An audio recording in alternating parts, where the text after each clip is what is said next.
Hello, hello, hello. Is this thing on? Welcome to the channel. Welcome to the channel. Welcome to the channel. Welcome to the stream.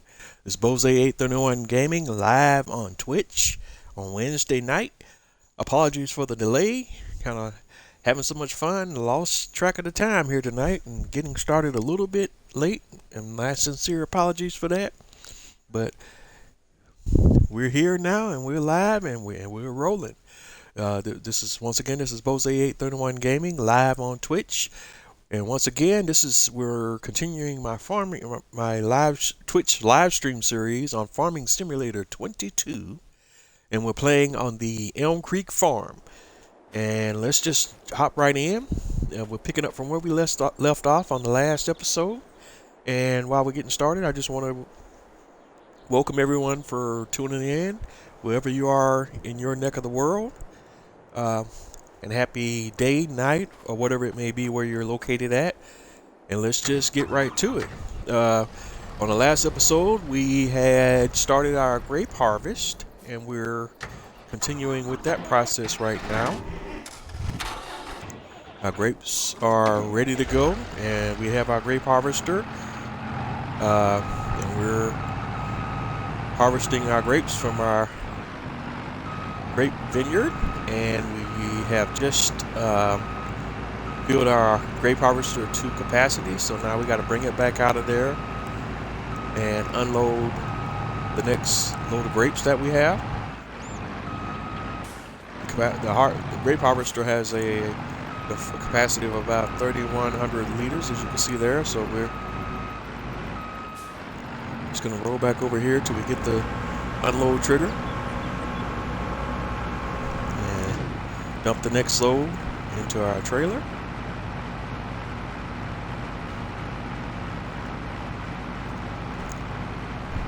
And kind of take it from there. And again, just want to quickly apologize for kind of firing things up a little bit late there. I was kind of watching the clock.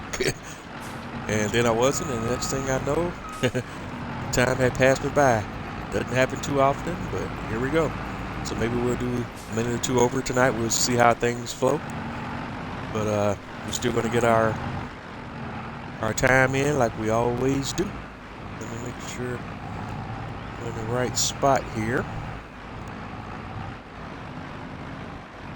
And I haven't decided yet how long I'm going to run this series. Probably, I'm thinking we're in the episode 4 in the 40s right now. Maybe around about 100 episodes, but we'll kind of see how it goes.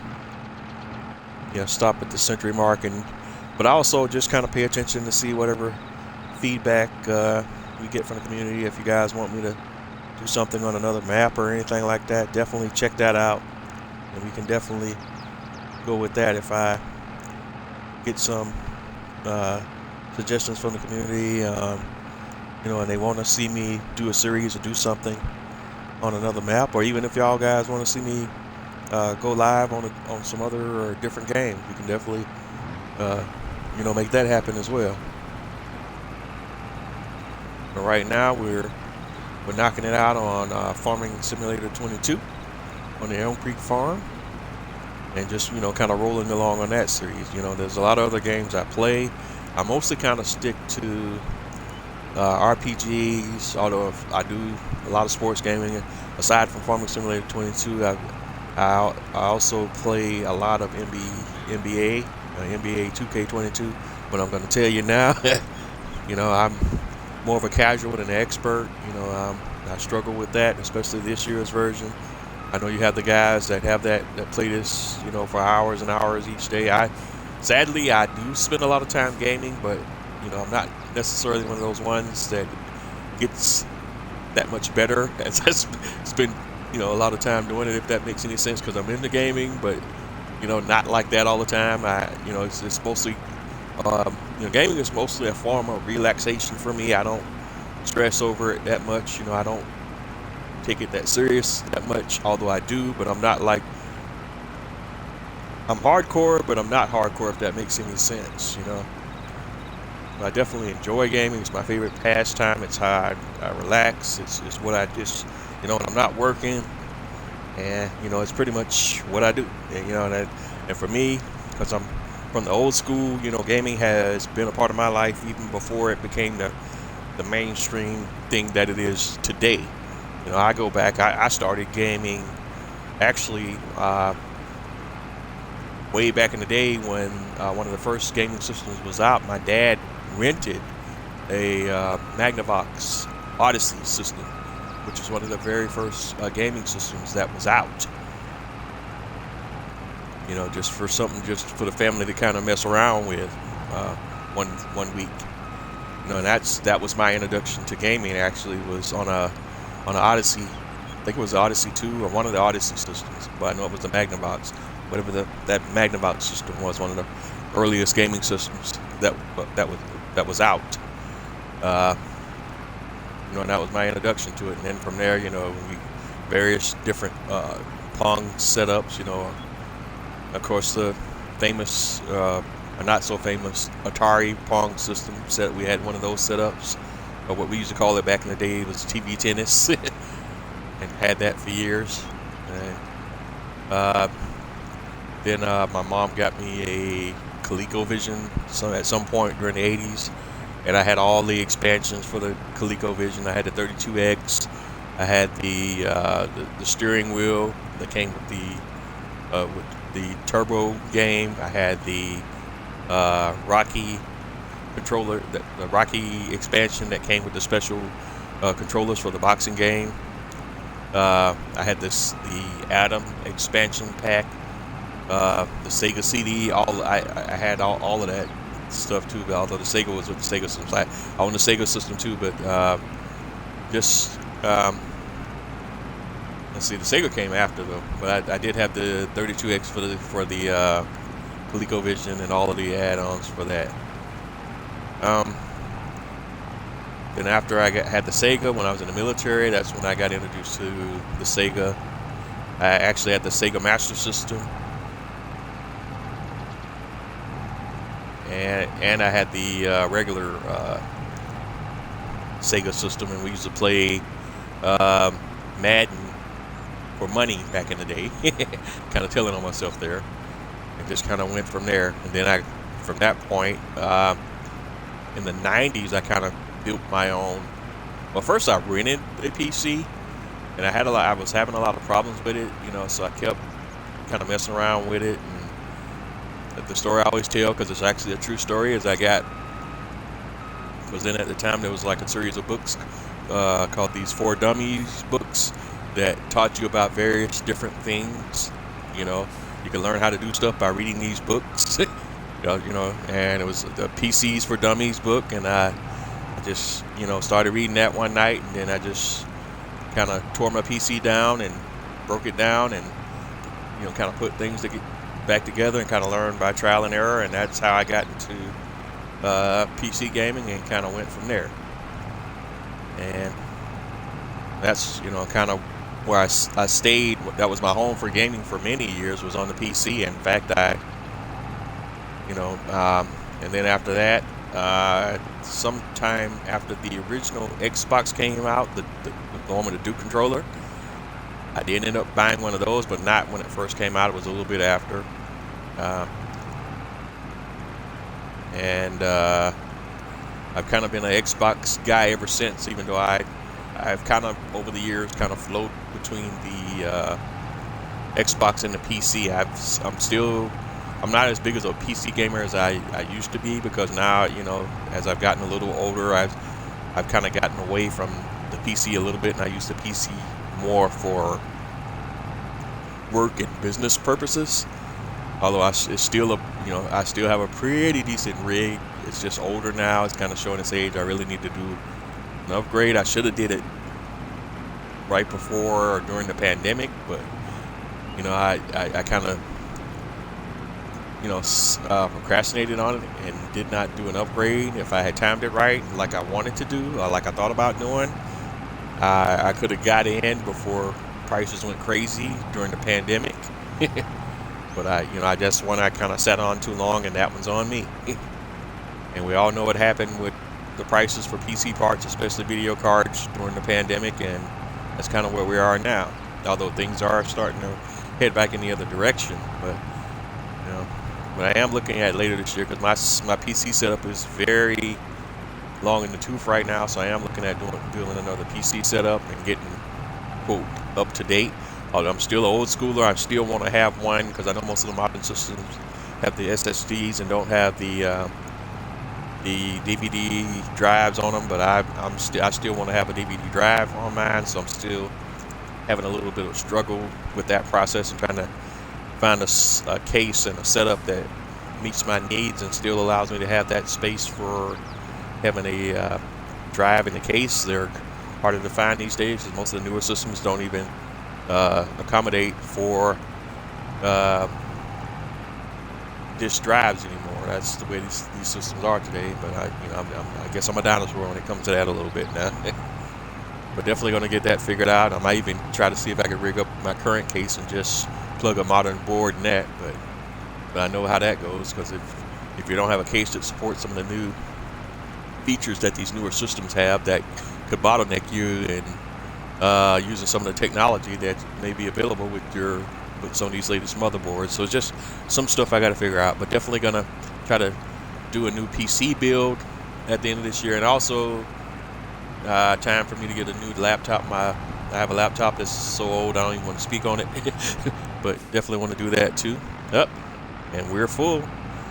All right, so let's wheel back around here and drop off another load and see where we're at in the process.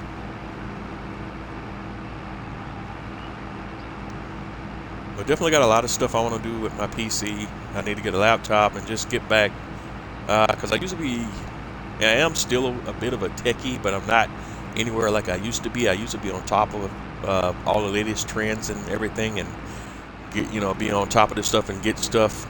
I was never per se the guy that bought things immediately when they came out brand new, but I was usually not too far along in that curve, because you kind of want to, when new stuff comes out, you definitely want to be on it, but I always like to kind of wait it out just a little bit until all the noise kind of settles down with whatever the new technology is and the prices along with it. So I usually would try to wait it out a little bit when systems first when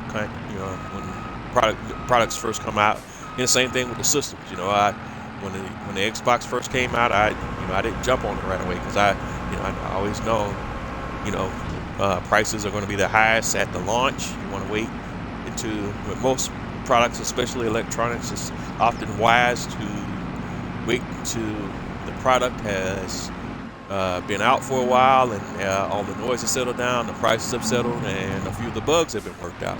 Because me being a long time electronics guy, that's one of the things I always know. I think this generation has, to a certain degree, and this is the old man in me speaking now, has gotten a little spoiled with technology and stuff. Because if you come from the era I came from, you understand that bugs are part of the game. It's just that I don't like the way that the publishers kind of do it these days, per se. Because even though bugs are part of the game, it's always expected that you provide support for your product. It's if you rush the game, I don't like the kind of thing they have going now where developers are rushing out unfinished products. Take the time. That's why take the time, finish your product, and then put it out there when it's ready. But don't rush it out there if it's not ready. All software has bugs, so you're gonna expect that. But there should be should be expected certain level of quality with your product that you release for sale. And that's kind of where how I feel about that. You definitely, every software is going to have some kind of bugs, but the thing is, when you send something out in production, it should just, have a bare minimum of bugs or problems,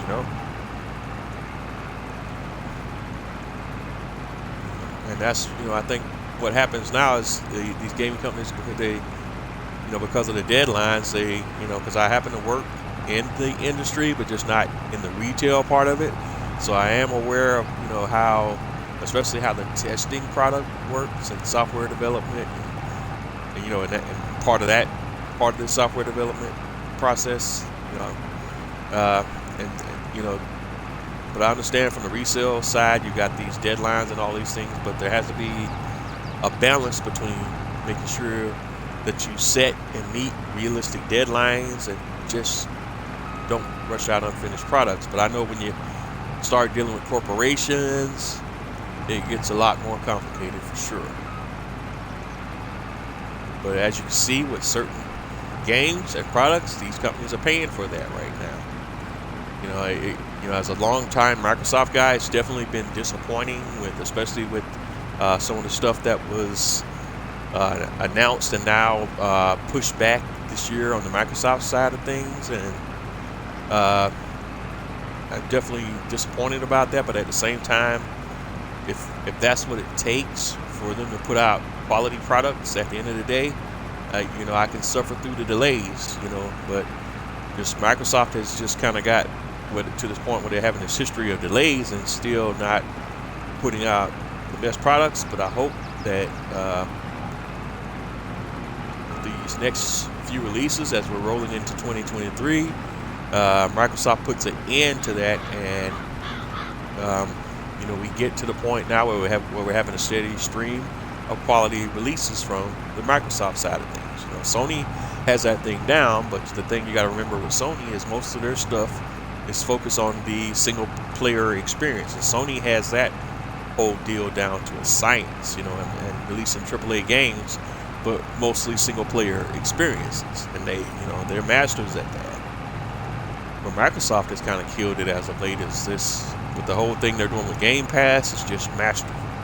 You know, the catalog on Game Pass is not all AAA games, but it's still a steady diet of good games, and that's really most of the stuff you're going to be playing. You know, that's just what it is. You know, I know a lot of guys, especially on the Sony side, kind of blast, you know, Game Pass and this, that, for not having all these, and Microsoft in general for not having all these AAA games. But you know, the reality is most games are not going to be AAA games. Most games are going to be, you know, AA and A, and you know, that's your average stuff.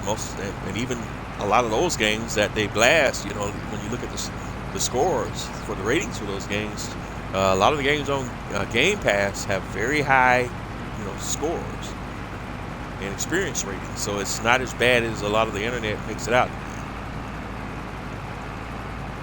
But enough of me. Let me get off my soapbox a little bit there. And all right, we're kind of chopping it up through this grapevine here. All right, we're almost through it. Just got a few more rows to go, and we'll get this all knocked out, and then we can move on to something else and see where we're at. And I still haven't. I know I keep saying it, but I really got to sit down and focus on how I want to expand my farm and what other kind of stuff we want to do. You know, I have some mods installed in this package, and I've been testing a few things out offline that I might want to kind of incorporate into this game, just to kind of do a little something different. I've been messing around with a lot of mods, especially by the mod maker. I think her name, how you pronounce her name, is Omatana. But you know, she has released a lot of awesome mods for Farming Simulator 22, including I think I mentioned this last week. I may have, and if I didn't, my apologies. But a mod that basically is a greenhouse that allows you to grow. Well, it's an open air greenhouse, but it allows you to grow grapes and olives in like a little greenhouse setup. You know, so you could just place your vines just the same way you place the greenhouses, and harvest them that way, instead of using, and don't have to use all the specialized equipment like I'm doing now, and still you know, get your numbers with the crops. And then she also has a lot of production chains and modded production chains and different little stuff that we'll get into. You know, and I definitely think I'm gonna probably use some of that stuff just so we can do some different things here. But again, I'm open to input, from the community. If it's some stuff you want to see me do, if it's some stuff you like that you want to see me get into on this channel, you got some questions about, that's why I'm here. That's what I do.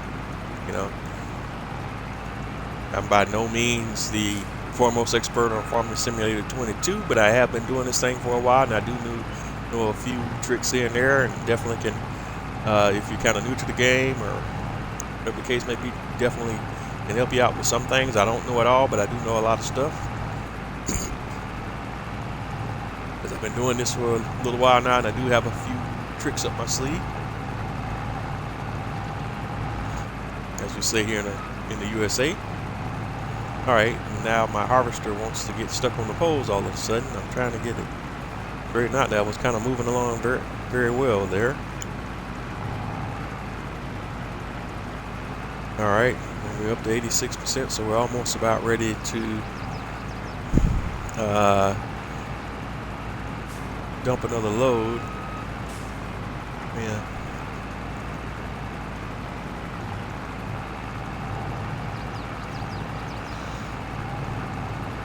I just want to, excuse me, sorry about that. My apologies. Wow, that came out of nowhere. But again, just want to thank everyone for tuning in tonight. Hope you're enjoying yourself wherever you're at, whatever you're doing. That's always the number one thing. Try to be. The world's a crazy place these days, but newsflash, it always has been. You have to when it comes to life, you have to make you happy a lot of times. Whatever that is, it may be, or whatever it is that you do. And it's not always an easy thing, but that's really what it is. That's the secret to life starts there. All right, we're coming on 98%, 99. Looks like we're going to hit 100, and we're not even all the way through this vine, so I'm going to have to dump, unload, and then come back through and knock out that last little section, and then we'll be done. Whoops, we're back in here. We're not going to mess up our neighbor's corn. Crop destruction is off right now. I still want to, kind of play at least realistically when it comes to that. So I'm not going to be running all ninja over my neighbor's crop there. Well, at some point I might even end up buying that field. We'll see.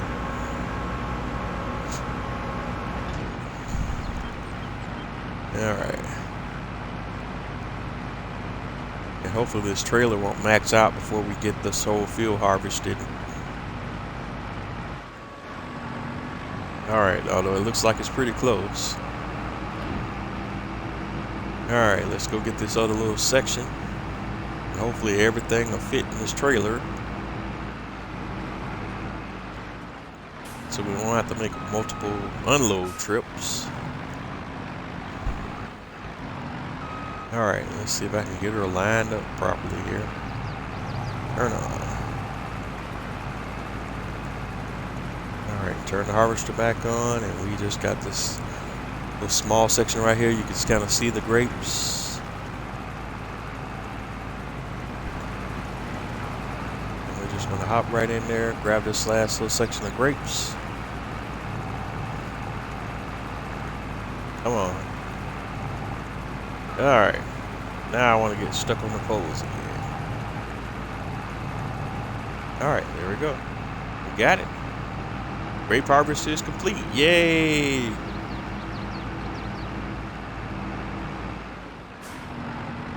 So,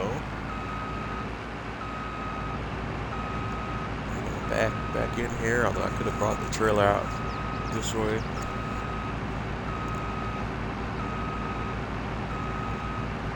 And we have more than enough money. I could have purchased the grape harvester, but really no point in that. We only use it, a very select time of the year, and we make enough money to kind of eat that leasing cost. Just since it's a very specialized scenario that we're harvesting grapes. You know, but we'll just go ahead and always, at least right as it stands right now, just release the harvester.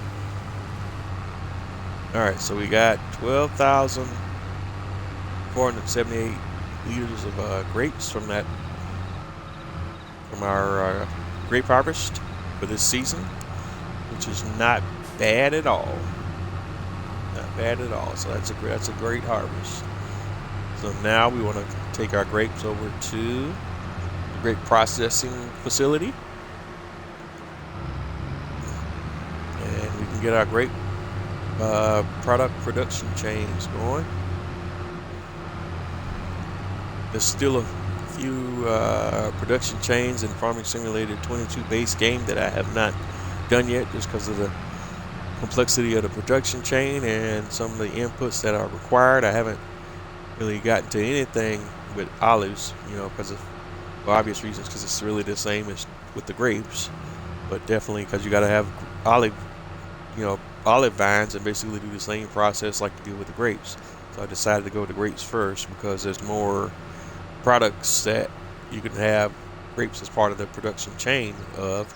I have not done any cereal yet, and that's one thing I'm trying to see about seeing if I can work into that on this map. I just want to make sure I have all the inputs that we need to produce cereal first before I even go there. But one of the things I'm seeing that's going to be an issue there is grapes are not produced year-round, at least from the orchards. So I'm going to do that. I may have to go to a mod to get that situation created, or that scenario created, where I have grapes being produced year-round so that we can feed that production chain properly. Alright, make sure we're here. Where is the grape processing facility? I'm kind of losing my focus here as I speak. Okay, right here is where we want to be, and we want to drop off our grapes.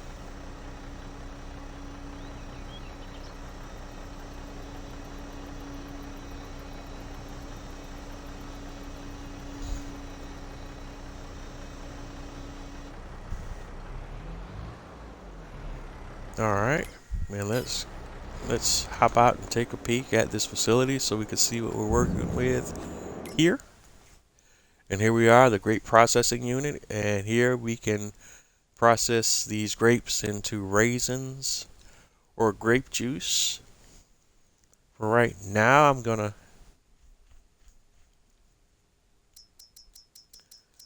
leave that be, because I could set it to process grape juice, and then I don't have to worry about going into any other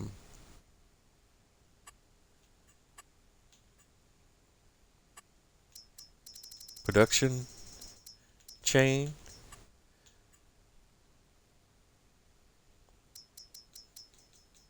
Yeah, cereal is one that I haven't done. Raisins is one production that I haven't done.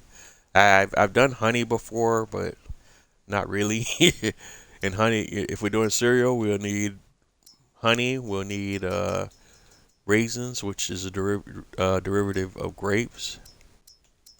Honey, we'll need to put down some beehives, and then just place some production triggers for the honey. So that one's pretty basic. You know, I just need to make sure I place the beehives near my grain crops, because they actually provide a bonus to your grain crops, certain grain crops. All right. Yeah, I'm not 100% on what the other inputs are for cereal, but I think those are all of my cereal has a grain crop, your raisins, your honey, and I'm not sure what else, because I'm not going to buy the plant, because I don't. Once I buy that, it's going to be asking me for the inputs, and I know I don't have all the inputs right now. All right. And I could burn through my grapes for producing grape juice, but I'm not going to turn that on right now. We're just going to hold on to the grapes in the facility, I think, and while I brainstorm on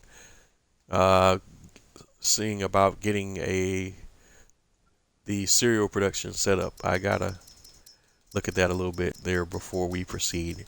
But I could always turn that on at any time and just tell it to produce grape juice, and it'll sell that directly, because that's the end of that. If we set it to produce grape juice, that'll be the end of that production chain.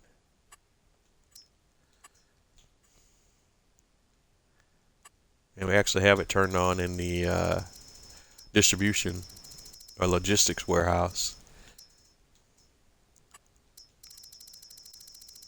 Let's see here.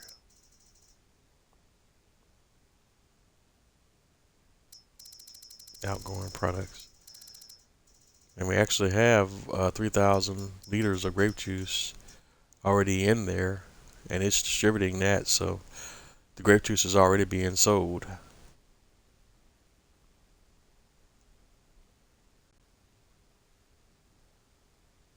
Wait a minute, no, we have that set. Why do we have the grape juice set to distributing? That should be set to selling. Just realized that. There's no other place for grape juice to be distributed to, so that needs to be set to selling. Alright, I think we're good there. Solid fertilizer, digest state, that's off. Eggs is distributing to the warehouse. Wool is distributing to the warehouse. Oh, cool. Industrial bakery is out of milk. Alright. What about my standard bakery?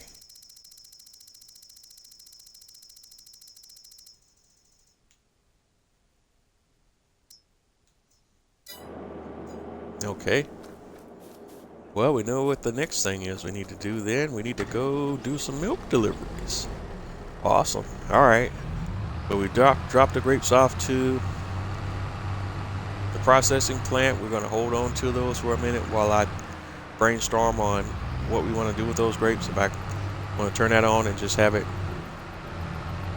process those grapes into grape juice, or we just want to process them into raisins. But raisins are part of the cereal production chain, and we don't have all those pieces yet, so I'm not going to turn that on right now. I'm going to, like I say, have to think about that, kind of see how I want to get all that set up. I kind of want to have the production chains for all the inputs that are needed for cereal already going before I make that purchase, and that way we'll have all that stuff already ready to go. So when I buy a cereal factory, we can just start feeding it all the inputs that it needs immediately. Alright, so we're headed back to the main farm. We're done with our grape harvest. There's nothing else we need to do with the grapevines right now. We have to wait on the grapevines and I think it takes a couple of months for them to turn brown, and when the season changes and they turn brown, then we have to go through and do some pruning to get them prepared for the next season. And that's when I take my pruner and we'll go through there and do our pruning process, and that'll get the grapevines ready for the next harvest. But we're done with any other stuff we need to do with our orchard, grape orchard right now. Go ahead and park this trailer back in the yard. We're done with it.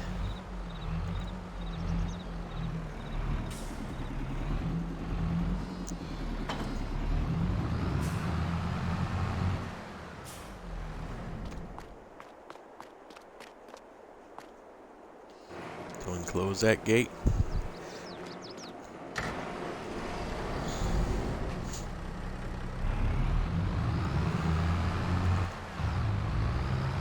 Alright. And we can go ahead and park this tractor and then hop on over to our horses, because I think that's the next thing we got going on right now. There's nothing else we can do on any of our fields until we advance into the next few months. We got our grass. So grass is growing. Corn is, let's go look at the crop calendar and see where we're at. Okay. Yeah, corn doesn't come up till October.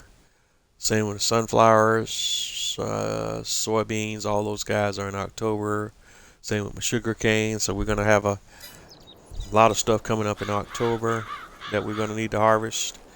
But for right now, we're good. Alright, so close that gate. We'll come back to that and let's hop over to our horses.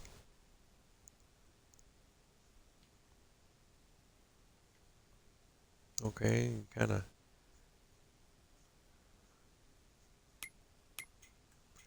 getting lost there logistically. Alright, so let's go do some horse riding so we can go ahead and wrap this day on the farm on up and move on to the next day. Just gotta get. Alright.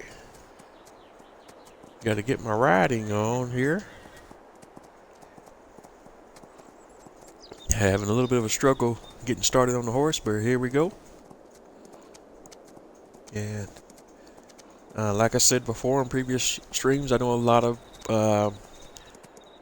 farming simulator players that have series and live streams, and even YouTubers don't really do much with the horses.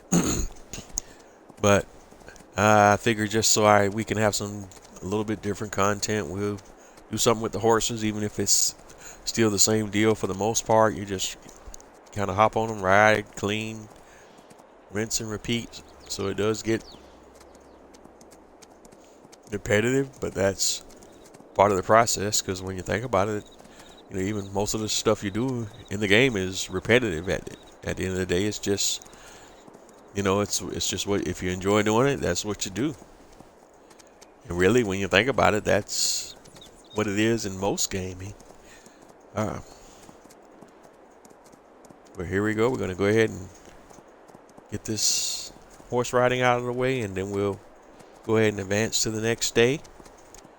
And for the most part, this video will probably just be doing my yard work and everything. I don't know if we'll really get too heavy into our next harvest cycle. We may, but you got to get through day 1 of this month and then day 2 of this month, which is September. And then when we start in October, we'll be on another harvest cycle. And we have a lot of things that will be ready to go in October that we need to harvest, including my corn and my sugar cane. I don't think my sunflower field will be ready yet. Or I think, did we have another cycle on that? No, I'm well, looking at the wrong thing. Whoops. Let's go over and see where we're at. Is growage. Oh no, it'll be ready too. All right, so yeah, we'll have the sunflower. So we'll have quite a few crops that'll be ready in October that we're gonna have to harvest. So that's all good as well. So you get to see me utilize a variety of equipment, because we got a variety of different crop types that are going to be available to harvest in October.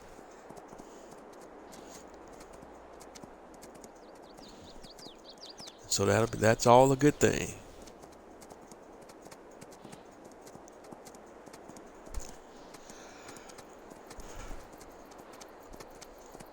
And one of the other things I want to do with these horses is, because I've never, at least in Farming Simulator 22, raised horses to the point where they reproduce. So I just want to go ahead and do that one time so we can see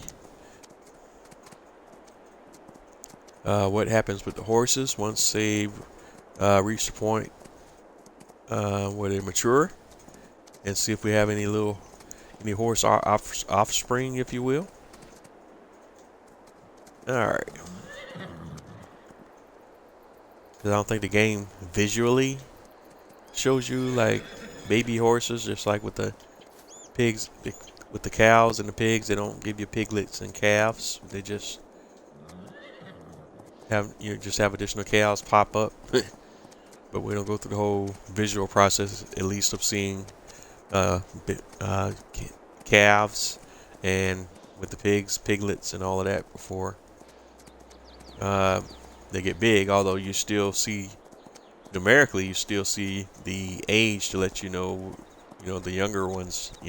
Same thing with the chickens. You don't see the little baby chickens, but just one of the ways that with the animals, it's simplified and not ultra realistic in that regard. But you do have animals, they do give birth, you just don't, it's just not visually represented in the game, at least not um, with the visual element of the game. You do see the numbers as far as like the animals' ages and all of that good stuff.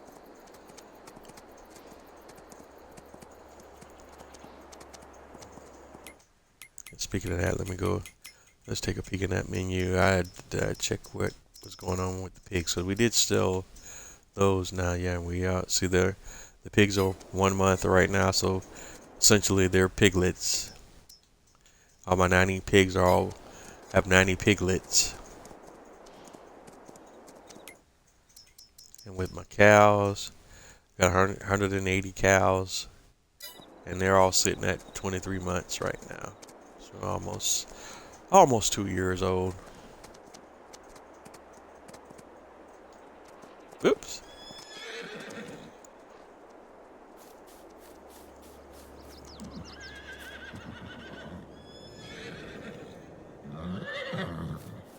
Alright, so that horse has been ridden to the max. This one has not. Yankee.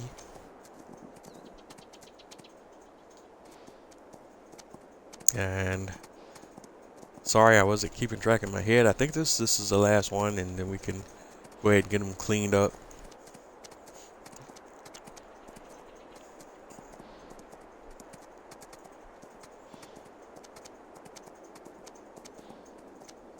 And then we'll be ready to move on to the next month.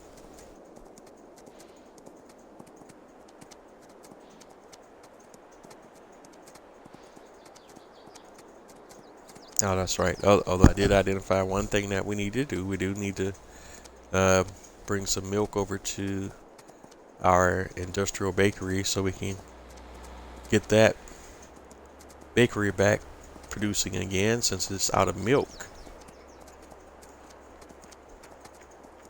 So we'll go grab our tanker trailer and go do that in just a second when we finish with our horses here.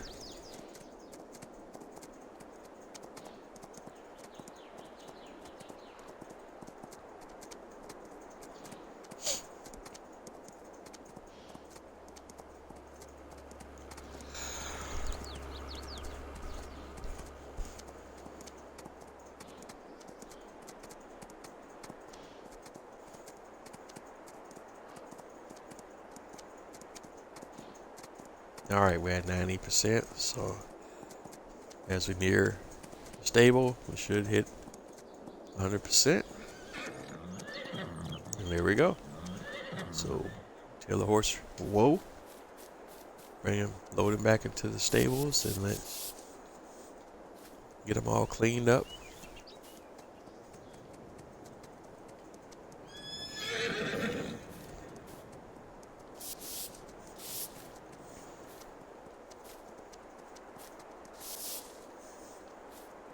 Sometimes when they're doing a little walking animation, it can be a little bit of a pain in the butt to keep your cursor on them so that you can get your horses cleaned up like they need to be. Alright, that one's good.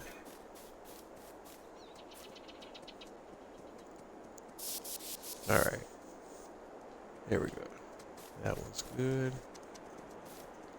Good, I think that's everybody.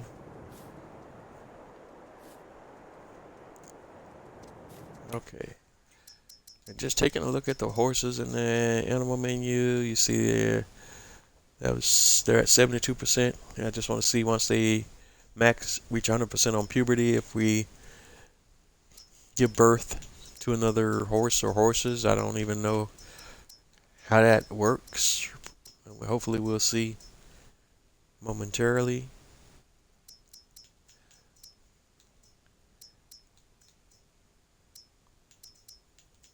You'll see my sheep have already been given birth to different. That's why we have sheep that are different ages. Our oldest sheeps are age 45 months, and then we have another set that we gave birth to that are 28 months, and then we have this lone sheep that's only 23 months.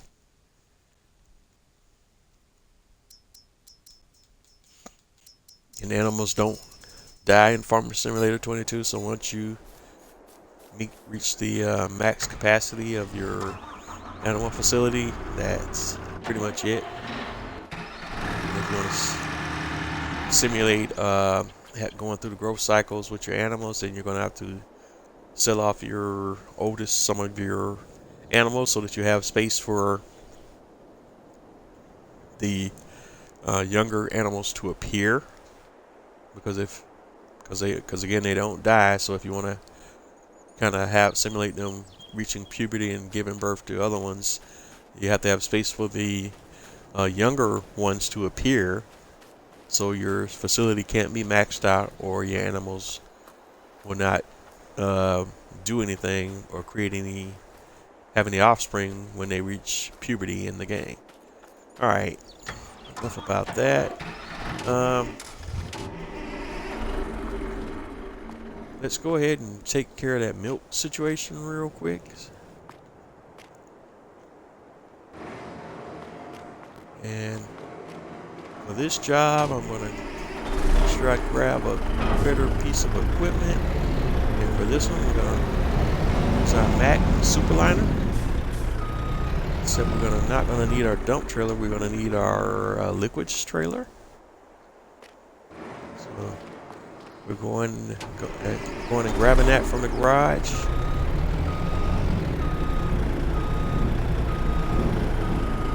All right. And we're going to take this truck over to our animal area. And we're going to go grab us some milk and distribute some milk.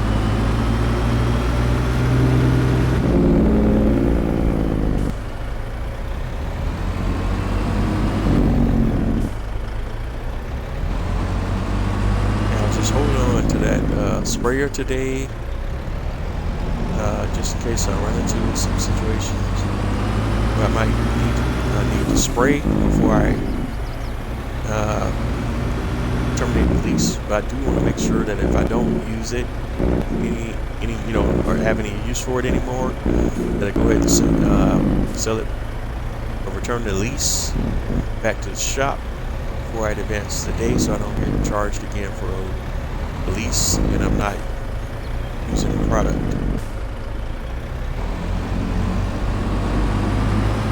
Alright, so I'm going to drive around over here to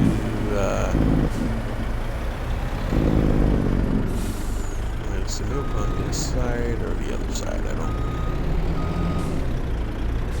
It's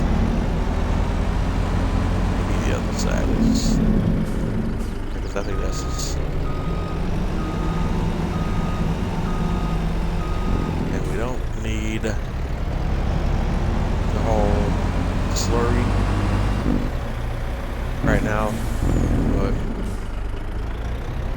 if I do mistakenly pick up the wrong product, I can sell that to the BGA. Yeah, milk is on this side, so this is correct. So now we're just going to load up with our milk.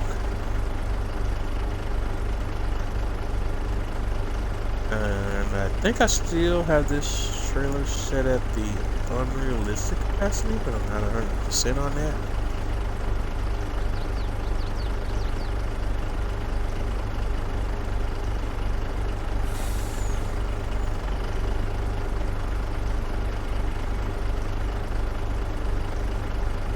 And the fill rate is on this is kind of slow. But I guess this is technically base game equipment, even though it is like a mod.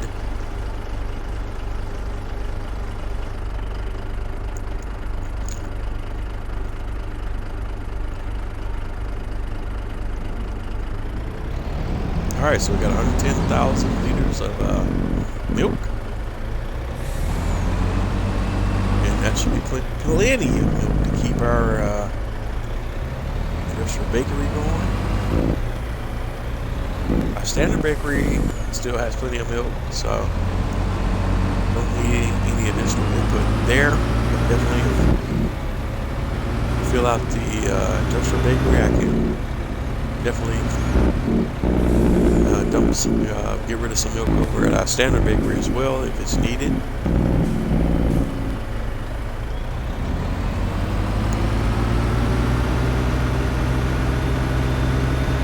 Alright, Max Superliner Express.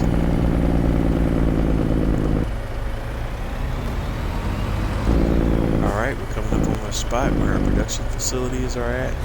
So I'm going to swing in here. Headed to the industrial bakery this time. And over to the loading docks, I guess you want to call it. And we're going to unload our milk.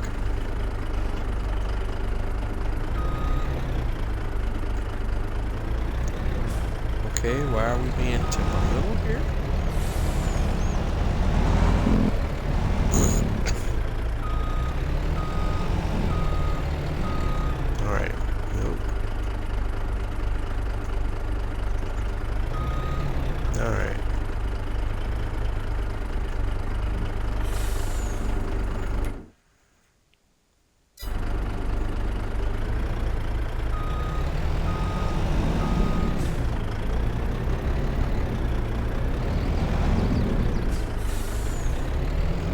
Alright, attempting to unload, but we seem to be having some kind of problem here, and I'm not sure what the deal is. Why is the milk not unloading?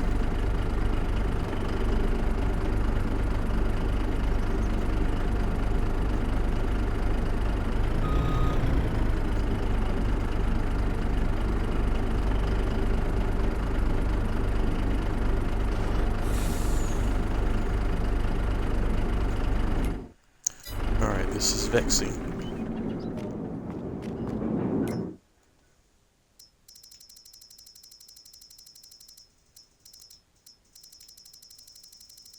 Alright, I don't know what is the issue at the moment, but it's definitely getting my goat right now.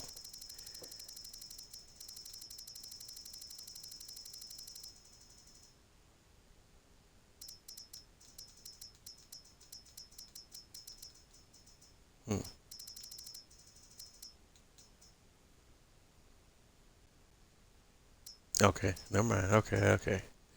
It's saying the milk is full. Okay. We're almost out of flour now.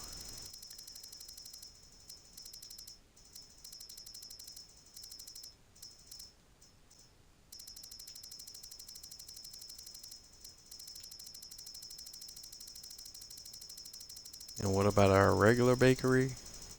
Our standard bakery? Alright. It's not in.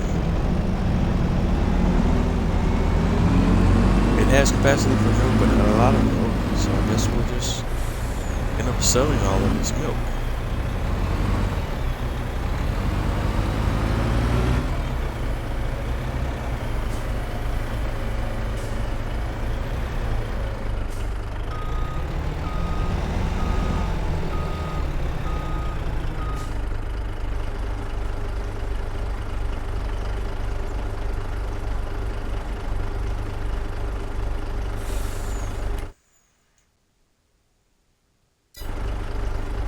Alright, and that went quickly.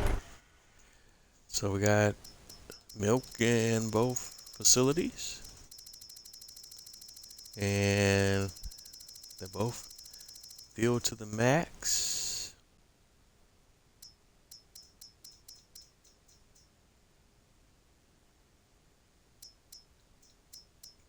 Okay, that's milk. All right, so what about we also have our other production, the chocolate, the dairy. Okay, and we could definitely unload some milk there. So that's our next stop, the dairy. We'll sell some milk there.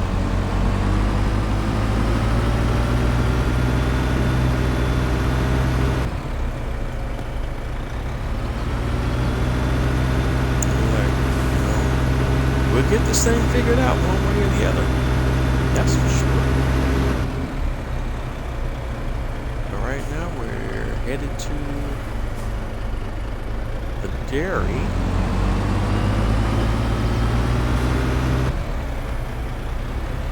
See how much milk we can unload there.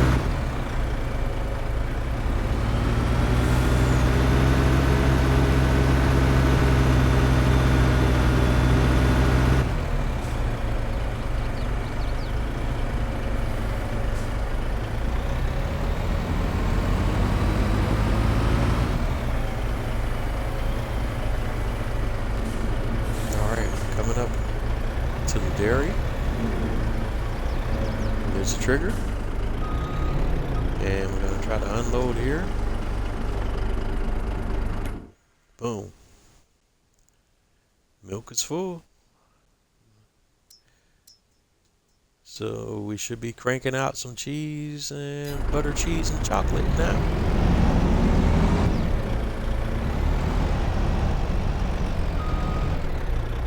I still have another 65,481 liters of milk left. So now the question becomes, we want to sell the excess product or just hold on to it, just use it to feed our production change. Once the volume gets slow again,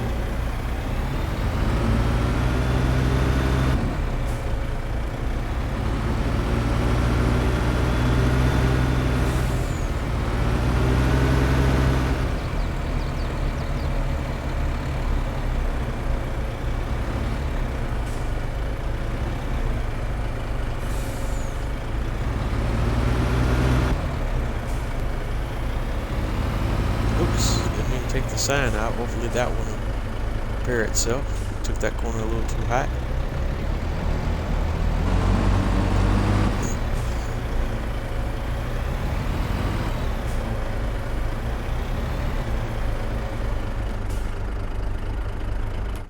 Alright, let me look at the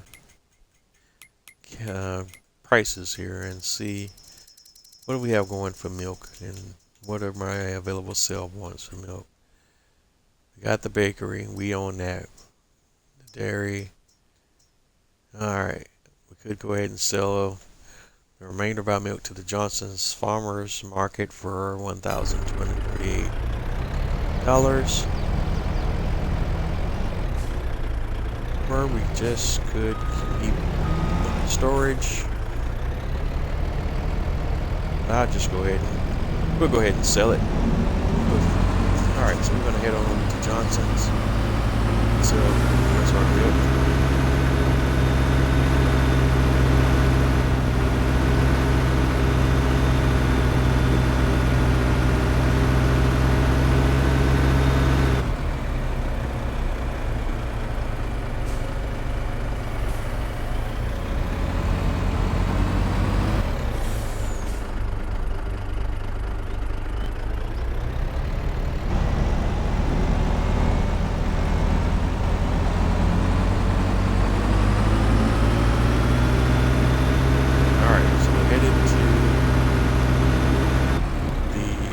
Johnson's Farmers Market.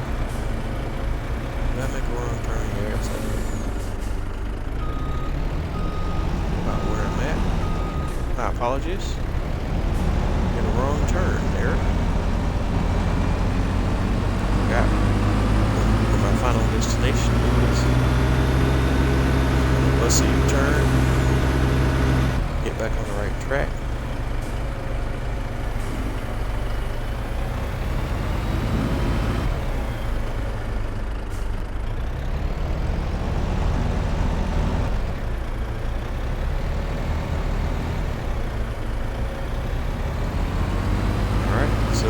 Next stop is the farmer's market, so we can sell our milk. And this time, making sure we turn on the right road. I'm leaving that on my navigation app.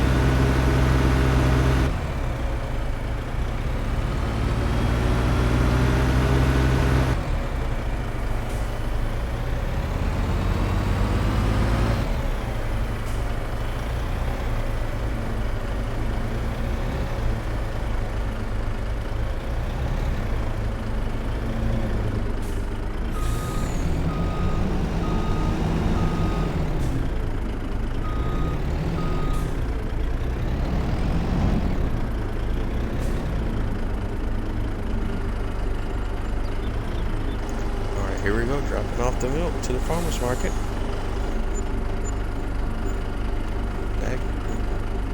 That netted us a cool $81,000 plus another $8,596 bonus due to our environmental score.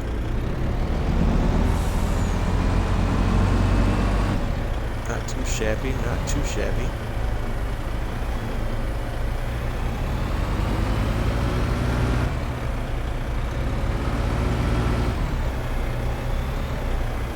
Now we can head back to the main farm.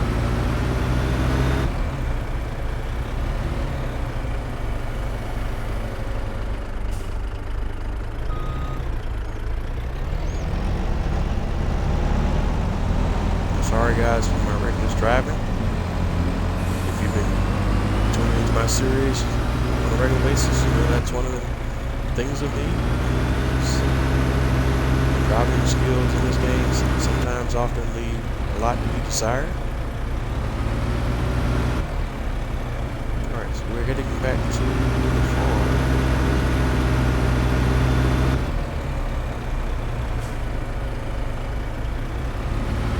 So we're done with this equipment now.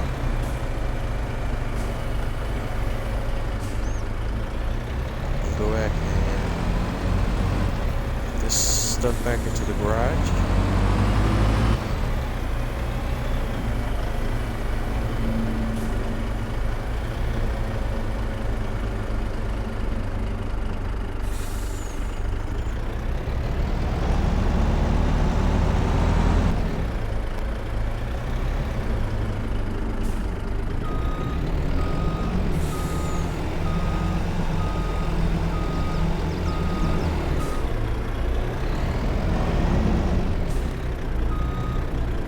I'm parking in the wrong side. Am I? Oh, that's right.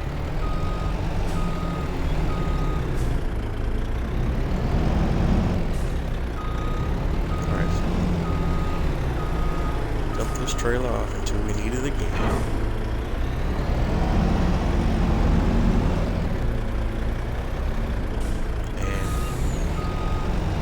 And at the dump trailer back on.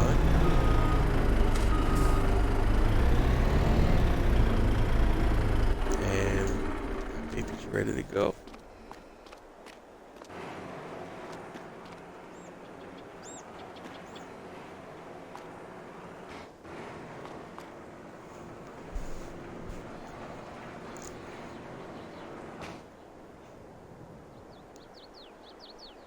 Awesome stuff. All right. And I think we're good to go for day one in September. Let's check the prices chart real quick to see if there's any products that had the best prices in September that we might want to pay attention to.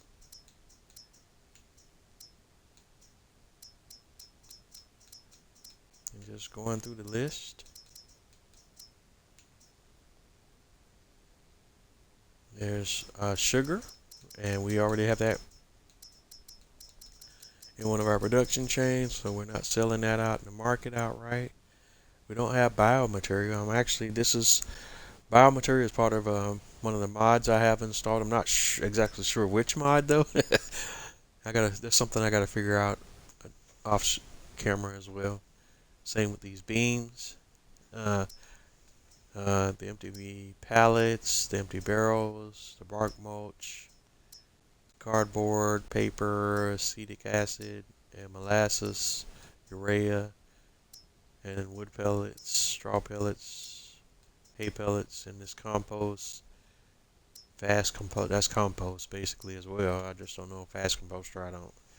And I'm not sure which mod installed these productions.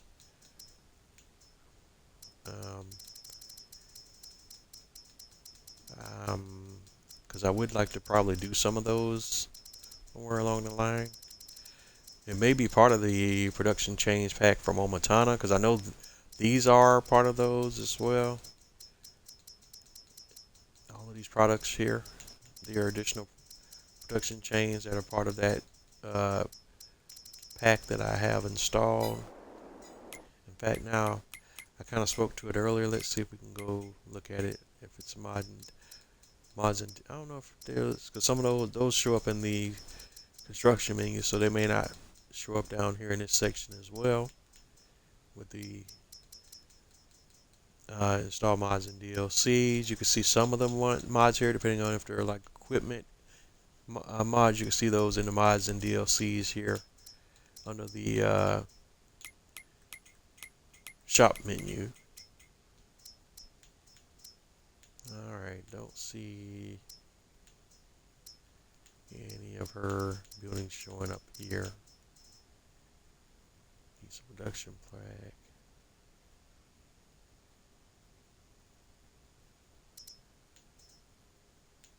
Nope, nope, nope. Yeah. But anywho. Alright, so nothing to move, so we can go ahead and advance the day to the next day. Let's hop on over to the farmhouse, to the main farm. And we're going to do that magic teleporting thing over to the main farmhouse. Boom. Do you believe in magic? Well, there it is. Ooh. Alright, so we're ready to go on and advance to the next day. So we're going to go ahead and sleep to the next day.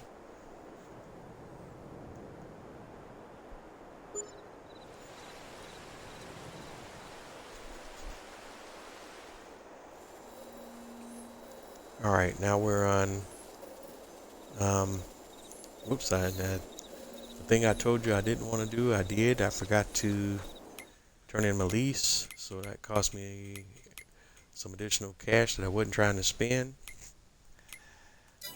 Alright, so we're going to go ahead and turn that in now.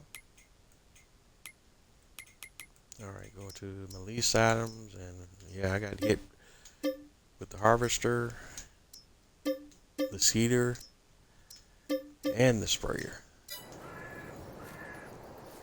Yep, definitely messed that one up.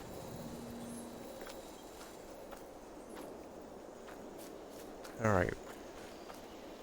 We'll just have to chalk that up to lessons learned. Alright, so we're on day 2 in September. We're going to start off with the yard work. We won't have any additional stuff to do with the crops because we've already taken care of that on day 1. And none of that stuff will change until we advance to another month.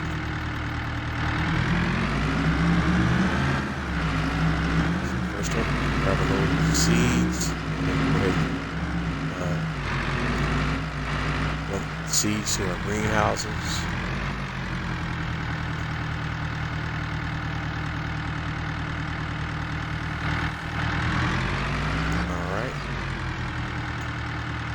Again, if this is your first time tuning in and you're asking the question, okay, why is he adding seeds to the greenhouses? It's because I'm not using the base game greenhouses, I'm using the modded ones.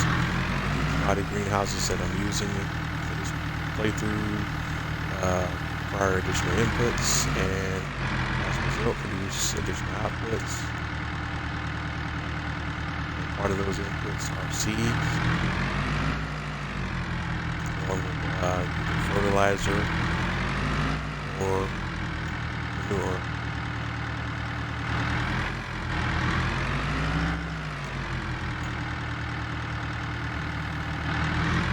Again, we're just trying to hit all of these triggers. You can't, the triggers are not accurately visually represented, especially the way I have the greenhouses oriented, so we just kind of guess where the trigger points are at. Got pretty good at it.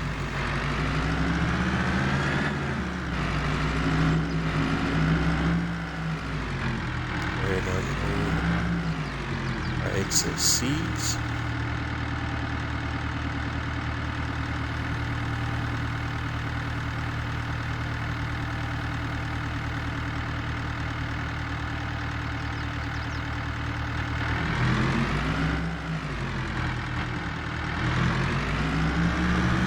Next up, we're going to go ahead and grab our manure.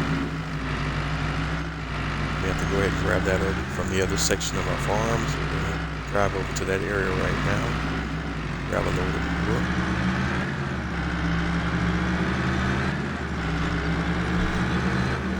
When we get that directly from the animals produce our manure. So head over here to our cows and our pigs.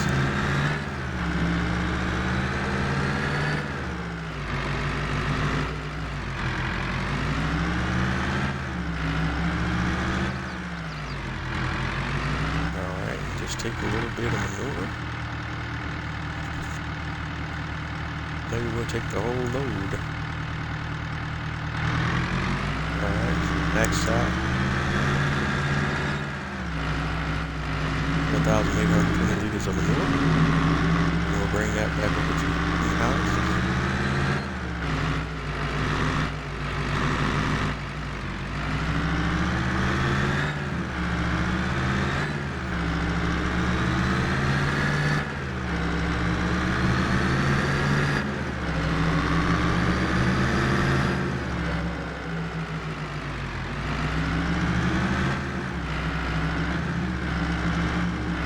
Alright, and same as we did with the seeds, we're just going to kind of drive right in front of each of the double doors and hit the dump button. And if we're lucky, we'll hit each and every one.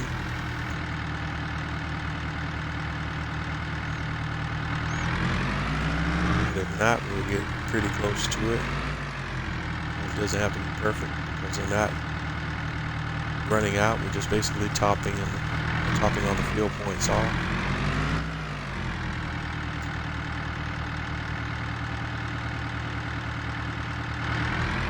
Just trying our best to make sure that we hit each and every one. But if we don't, it's still cool. It's still going to be okay.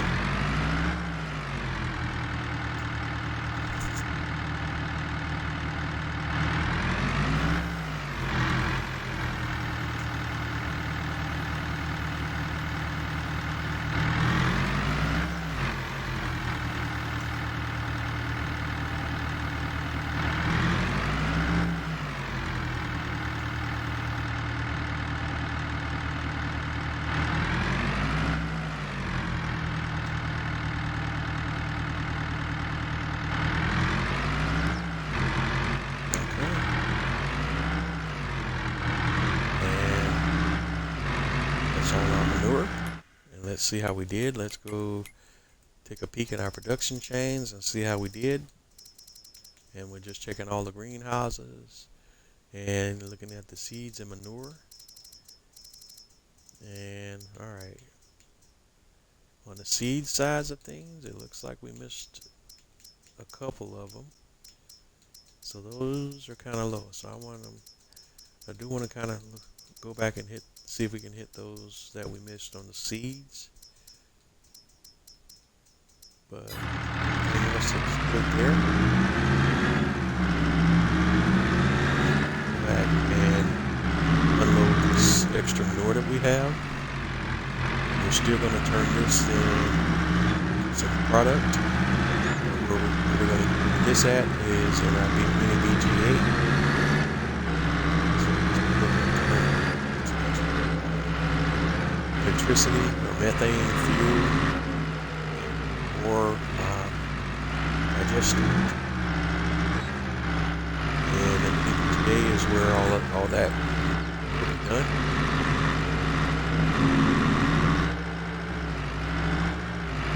Drop all that stuff off now.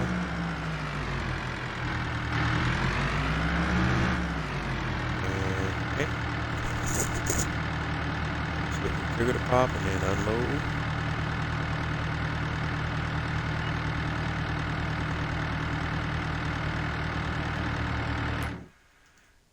And if you could take a peek at the production chains menu and look at our mini BGA, and that's the mini BGA with refueling.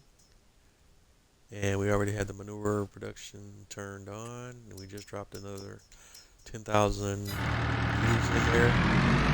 So that's single methane, electricity, and digestate. And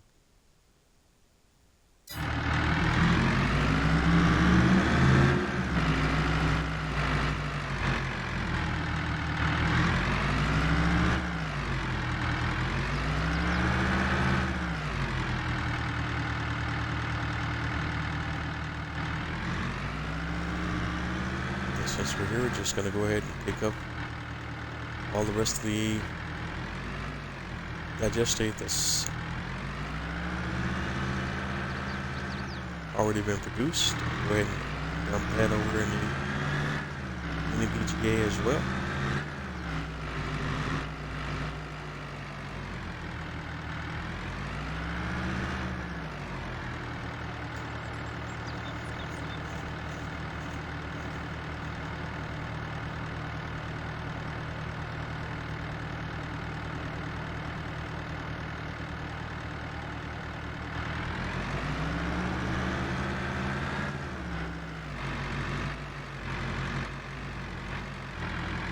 We've got a couple of loads here.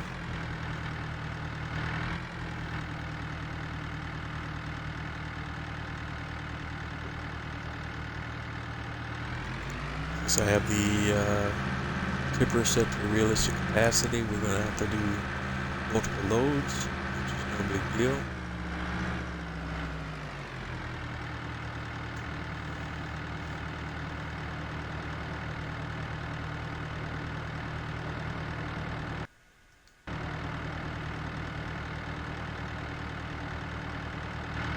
Alrighty though, so there you go. We got 32,000 liters of manure in there, and it's being processed into electric charge and methane and digestion.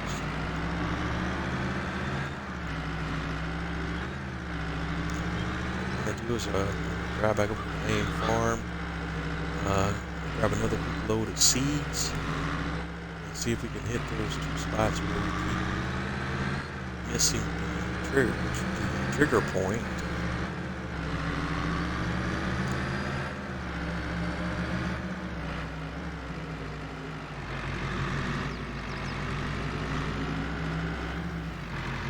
See if we can unload some seed in the right spots this time.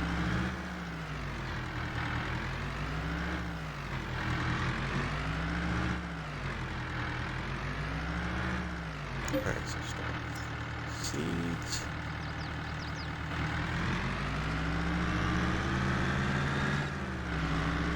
Alright, so let's try this again, shall we?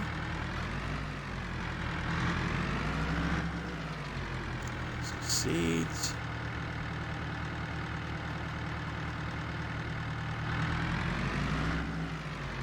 Alright, 9,404 liters. So we know when we hit it, when that number actually goes down, it gives us the animation. If the number doesn't change, then we know we haven't done anything. So we're just going through each one. Alright, so that number changed, so I think we got one of them that time.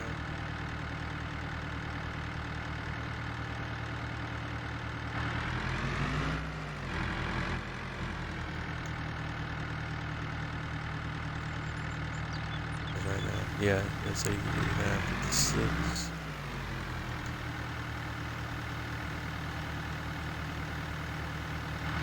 I think that was it. Let's see. 47, so there's a few more there. I still don't think that was a trouble spot. There we go, that's 38. That might have been one of them.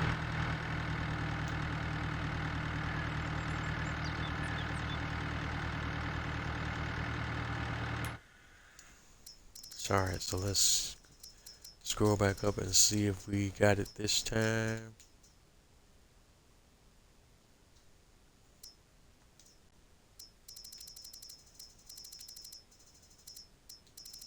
Alright, going back to the greenhouses. Strawberries always in perpetuity maxed out. But that's no big deal.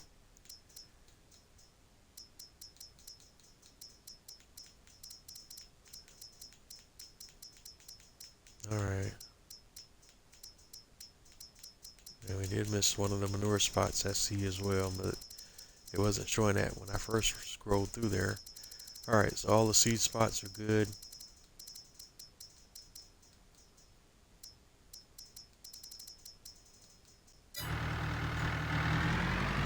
Alright, so we can dump off the extra back into our silo. And let's add some water to the mix.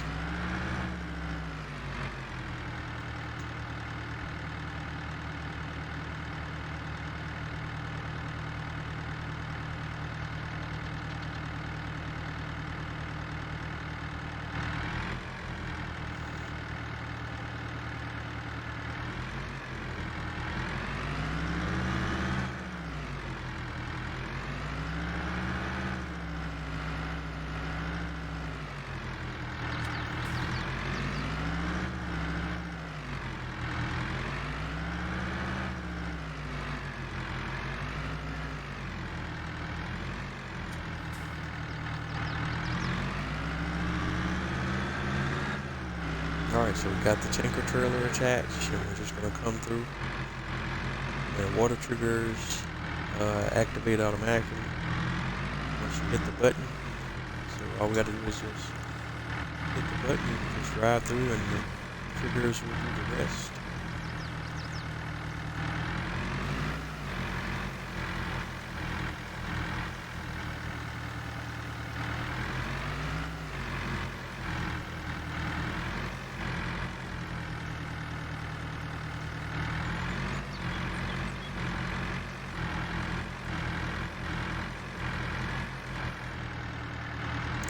That's on E.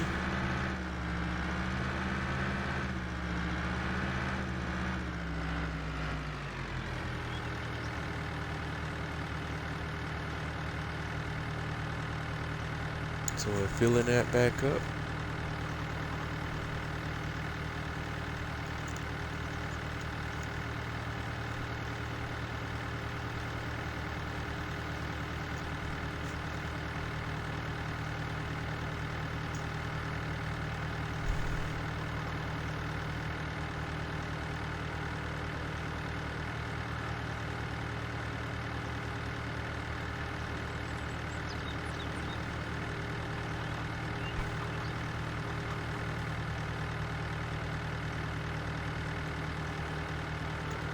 We're just going to fill it to the max with water and then hit the last couple of triggers, and then we'll be done with this part of our yard work. Alright, there we go. So hit the button and just drive through until we hit the right spot.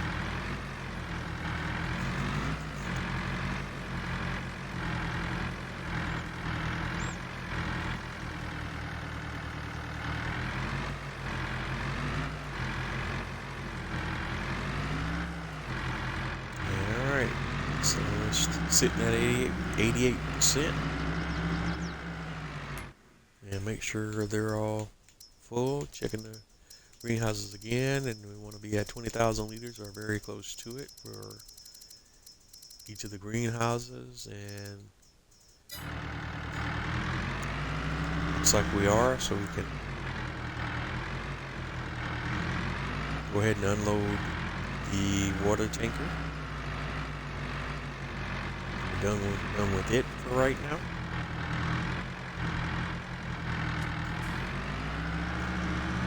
And we're going to reattach our dump trailer.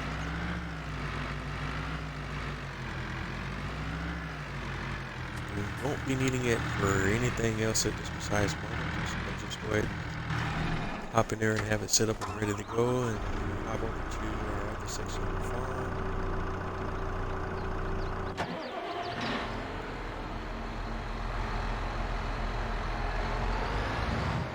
And let's go ahead and start with the straw, since we're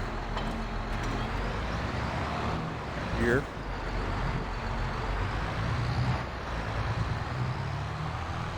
So we'll start by spraying some straw for our cows.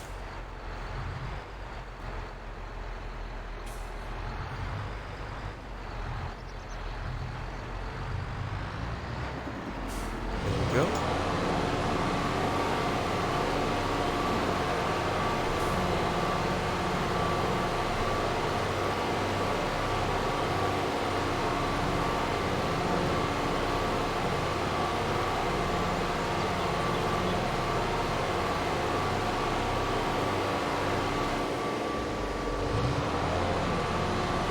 Cows take a pretty good amount of straw, so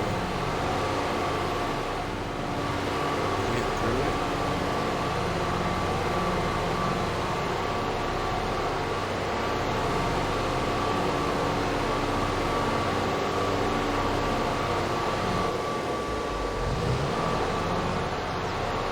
As you see, they're kind of jumping through. That's two full bales, going into a third.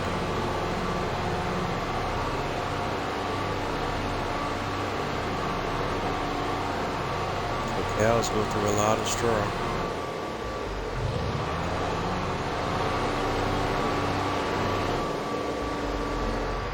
Yeah.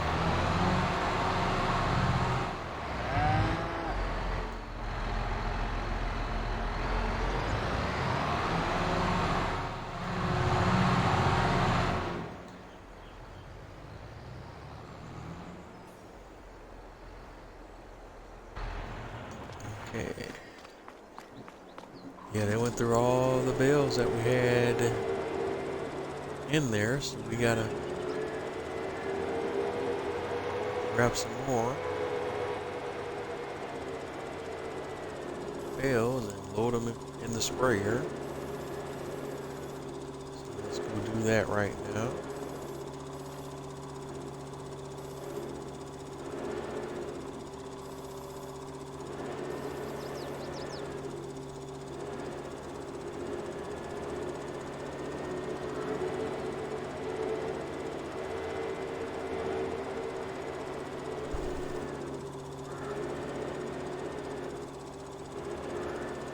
This is cool because it gives me an opportunity to use our front loader too.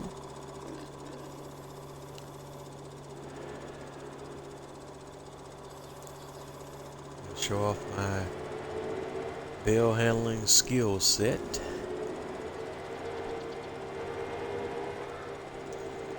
Some days are better than others. As I've discussed in previous streams ad nauseum,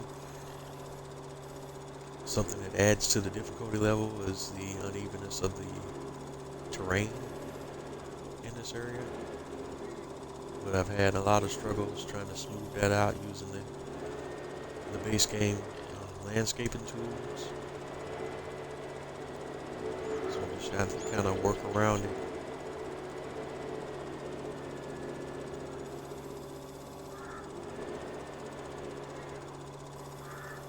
Alright, four bales in there.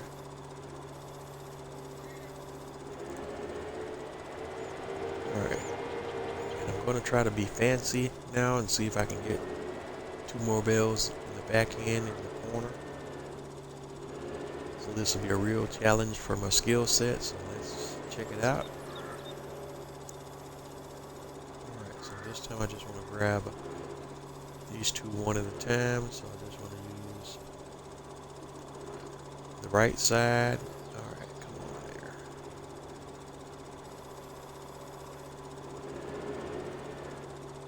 Actually, yeah, when I get out here, I'm going to have to use the left side, because the right side is going to cause problems. Alright, so lift that up and get this over on the left side.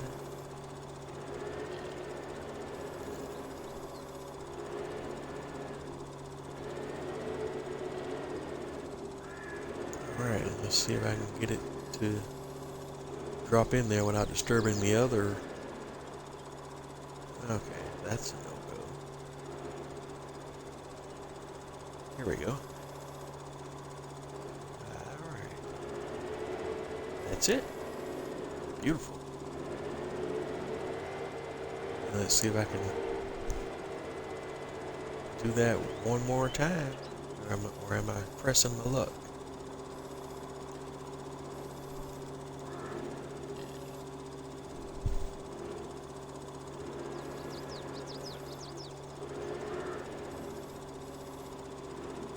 And we just want to grab that one bell.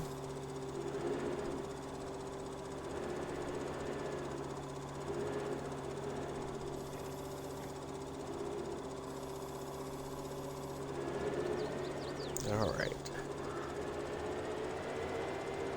And again, because of the whole terrain situation there, that was trying to just pick up that one bell was a little more of a challenge than it should have been. But we still were able to pick it up.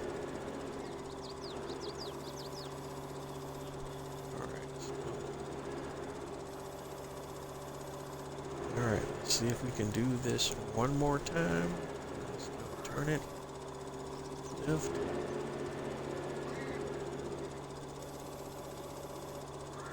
Alright, boom. Beautiful. That's what the doctor ordered.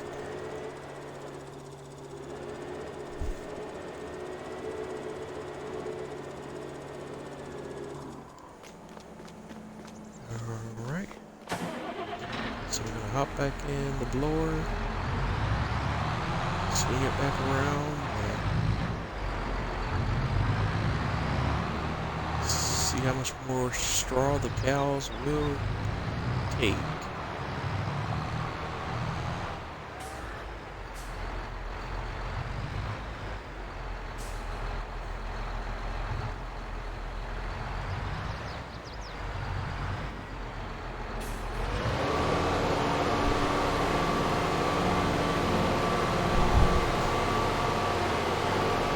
Because I've already kind of chopped through, what, about 3 bales, so 3.5, almost 4 bales there.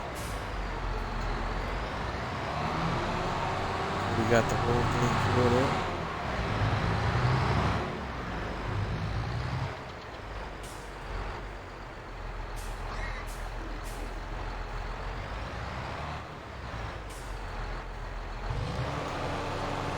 And pigs, just since they're pretty young, they won't take nearly as much this time around.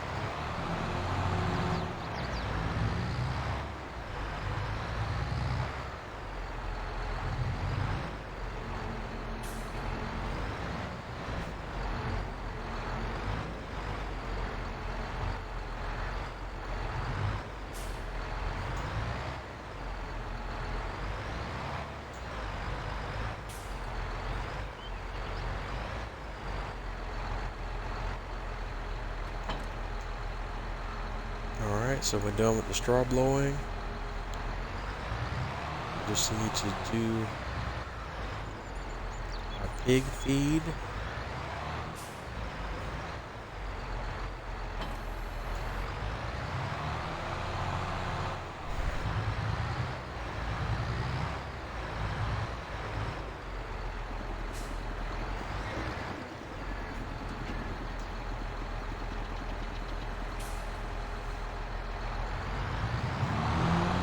that's all there is to that. Again, the pigs are young, so they're not going to take that much pig food right now. But we still want to just go ahead and keep them topped off.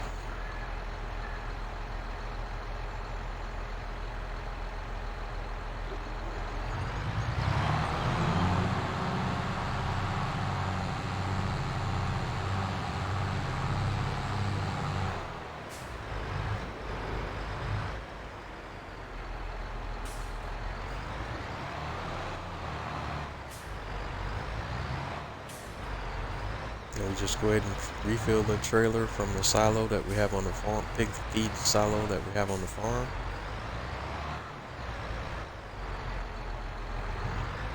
That's pretty much it for the pigs. And we'll just take a look at the TMR mixture for the robot feeder for the cows. We already know they have plenty of food, and these don't have to be topped off, but I just like to have a process, so I do like to keep them where they're not getting too empty.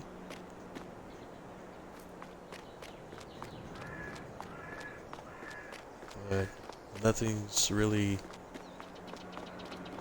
calling for an immediate demand right now. Still, me being me, I'm still just going to go ahead, even though it's totally not necessary, I'm going to just go ahead and drop a bale off in each one of the areas.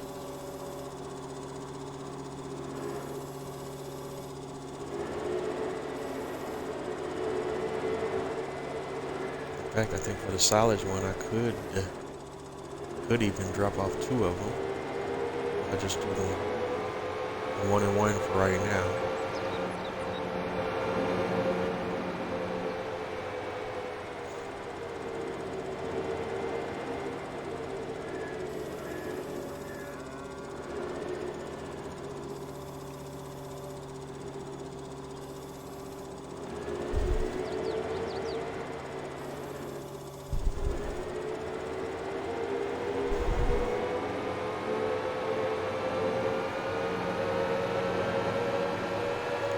So we do 1 of each, one hay, 1 straw, 1 silage for the robot TMR mixer.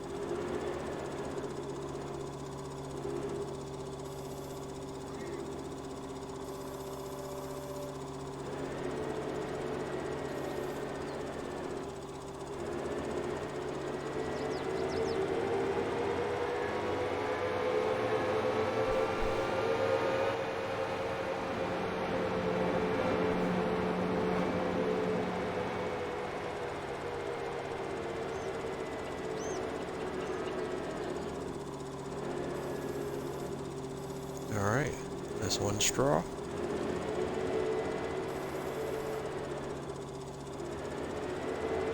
And straw is maxed out. So that bale is not disappearing right away.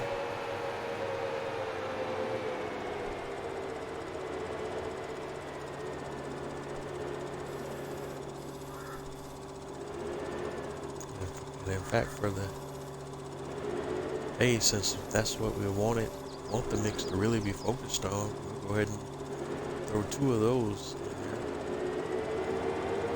Even though with the robot mixture, it's just going to keep the ratios perfect every time.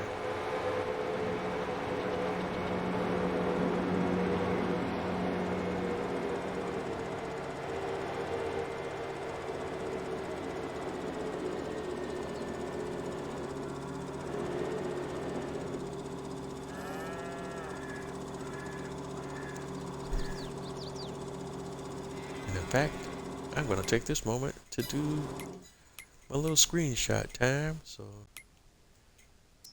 let's hide the help window. Kind of zoom in a little bit. Oh, we're already zoomed in. This will probably be a beautiful screenshot. So I'm going to go ahead and do that right now. Capture screenshot.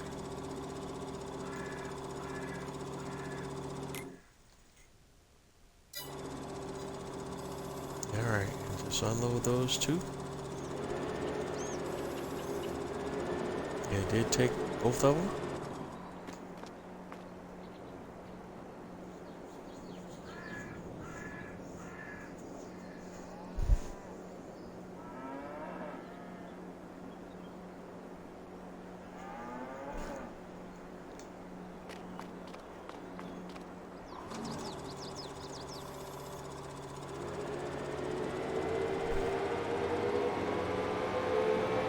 I think I am going to go ahead and drop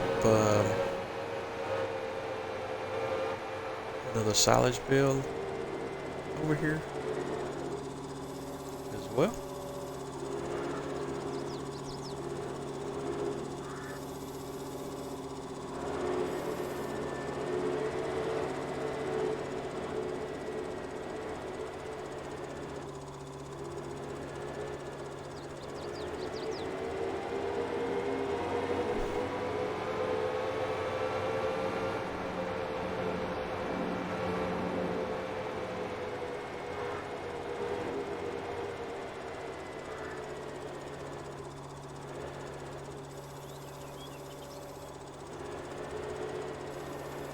Boom.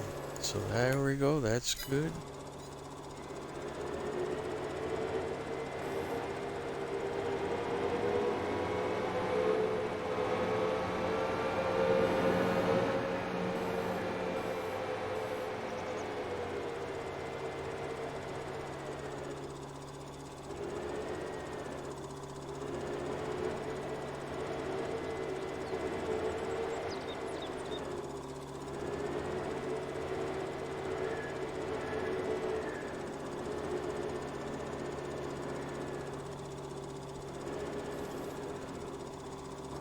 Alright, so that's everything. We're done with that piece of equipment. We're done in this area of the farm. We're going to move on, take a peek at our animals to make sure that we're not missing any other needs they may have.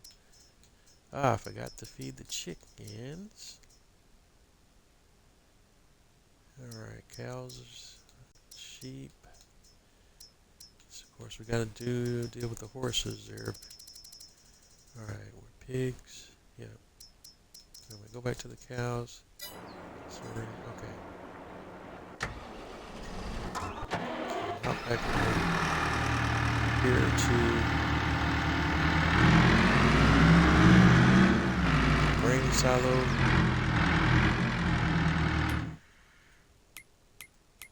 Alright, one more thing I forgot to do. Let's turn our help window back on so you can see where buttons are at. Barley.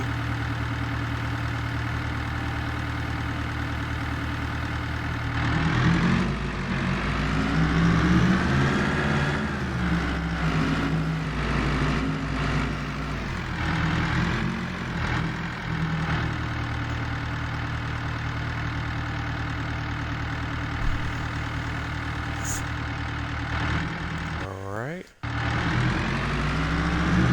That's full load of barley there. Head now, and they should be happy.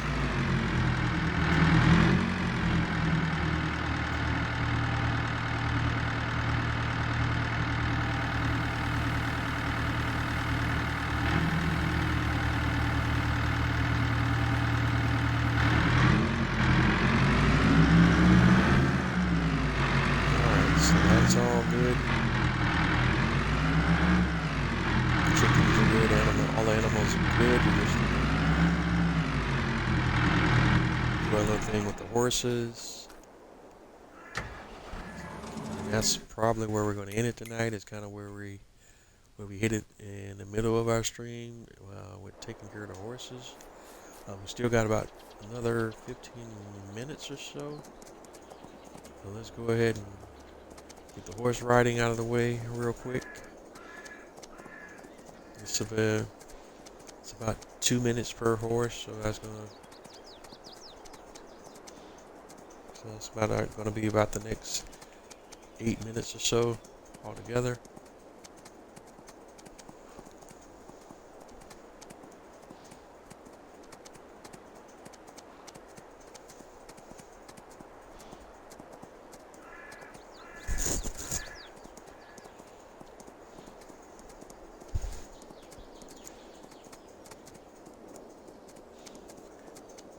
and most definitely, if we were on a more scenic map, it could probably turn the horse riding, even though it's repetitive, into a different kind of thing.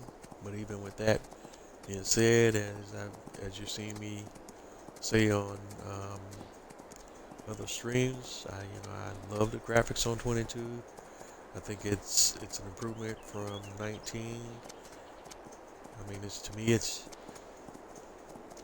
pretty. It's not like leaps and bounds above 19, but it's still a significant upgrade from 19.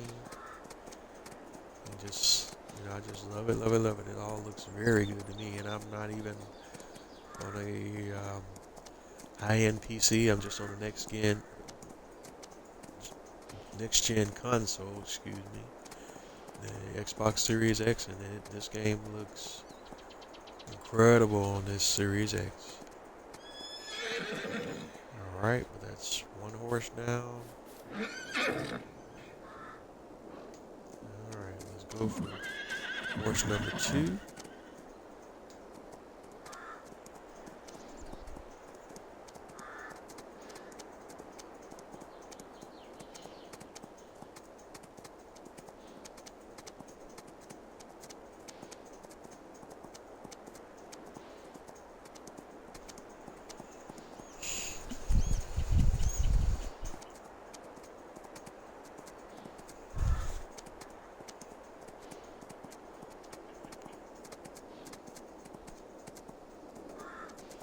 My apologies tonight if we had anybody in the chat and I just missed your chats. I didn't see anything pop up or come through.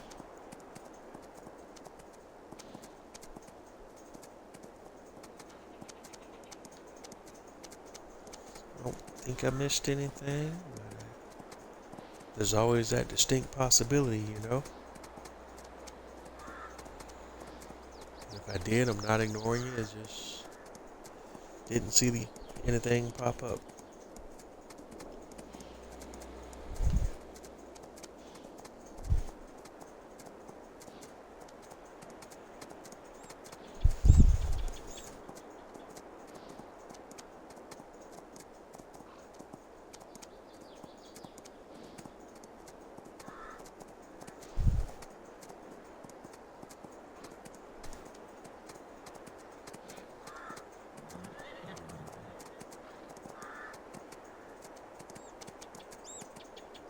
Jump. Alright, we're there.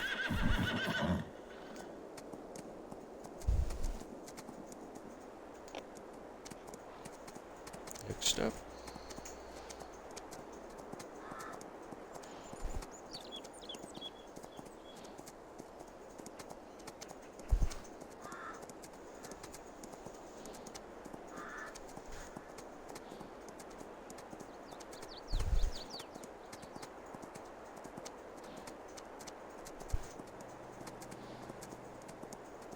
Okay, and these are the last two. And it looks like it's gonna probably coincide with where we'll stop the stream tonight. So it looks like we'll just get to the point where we're setting up for all of our harvesting activities. But this also is a setup for when we come in on Saturday. We're going to have a ton of things going on that we need to get taken care of. So our next show is going to be crazy, and all the stuff we're going to need to get done. So just stay tuned and be prepared for that.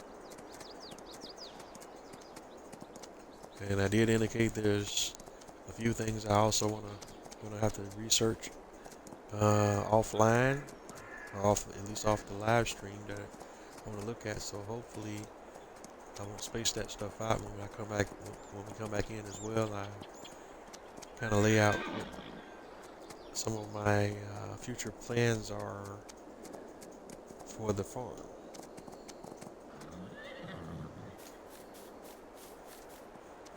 Alright, we got one more to go here.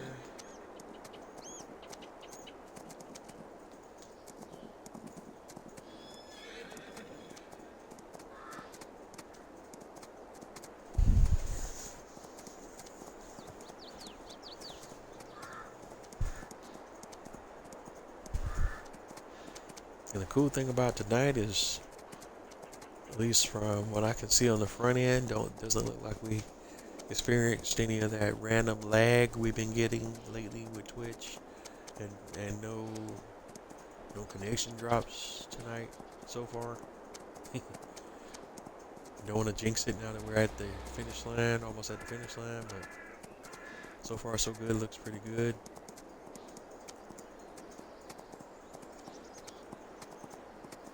And that's always a wonderful thing. Always a wonderful thing.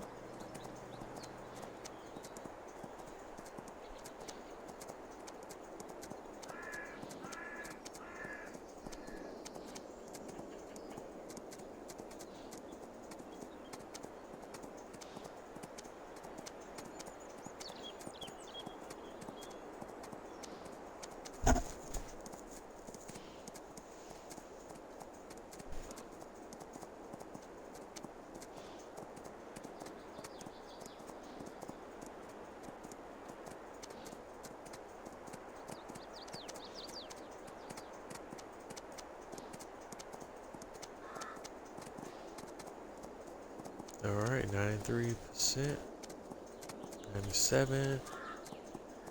So we're there. Alright, let's jump that fence, break it on down, and hop on off, and get these horses all cleaned up. Looking like $1,000,000.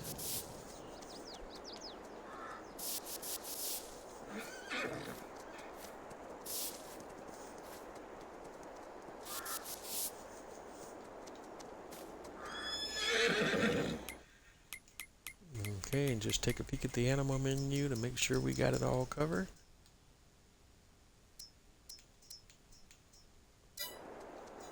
Alright, awesome. So now we're ready to move back to the main farm. Just taking a peek at all my fields that will be ready to harvest when we come back through. And also, look, we'll have a sugar beet. We'll have our sunflower. We'll have our corn. We'll have our sugar cane. And also for stuff that can be planted, going to the crop calendar, we're in planting season for wheat and barley and canola. And we already got the canola down, or did I miss that already? Make sure I didn't mess that up.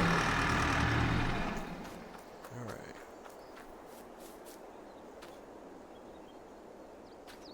We got the canola now. We do need to get some nitrogen down on the canola field.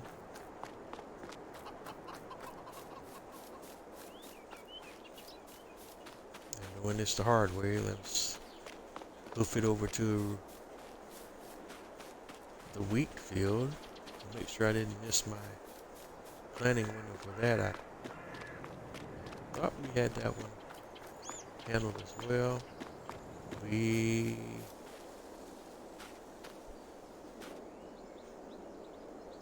do not.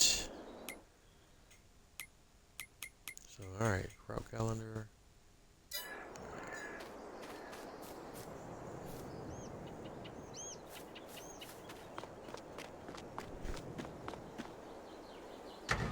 Alright, so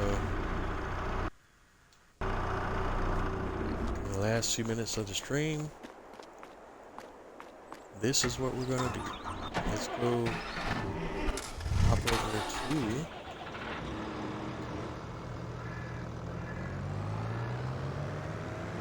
our other tractor that I didn't even know we had left out. We're gonna grab our spreader, go spread some wheat out on our, spread some fertilizer, excuse me, on my little canola crop, my main farm. We're going to lease a planter because because that was one that I did miss.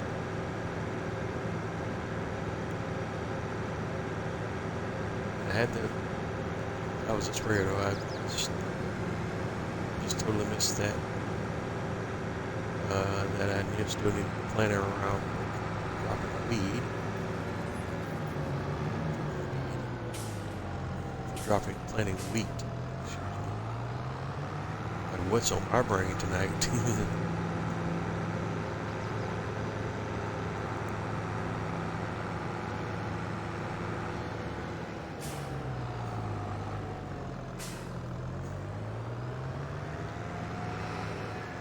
Alright, so here we go.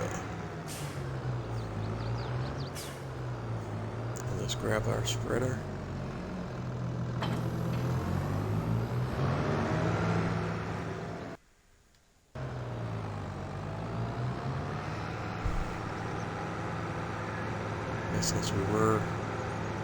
Since I did start a couple minutes late tonight, we are going to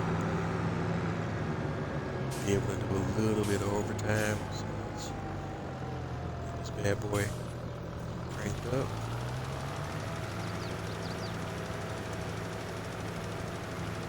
And get some product down.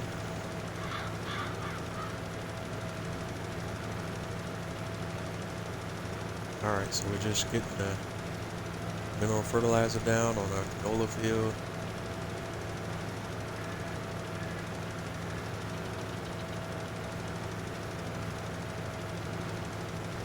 And this is a 42 meter width spreader, so I could almost do the entire field in one pass.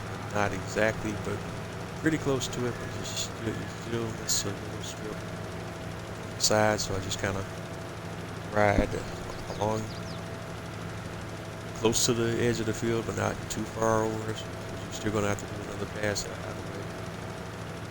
Just make sure you get the entire thing.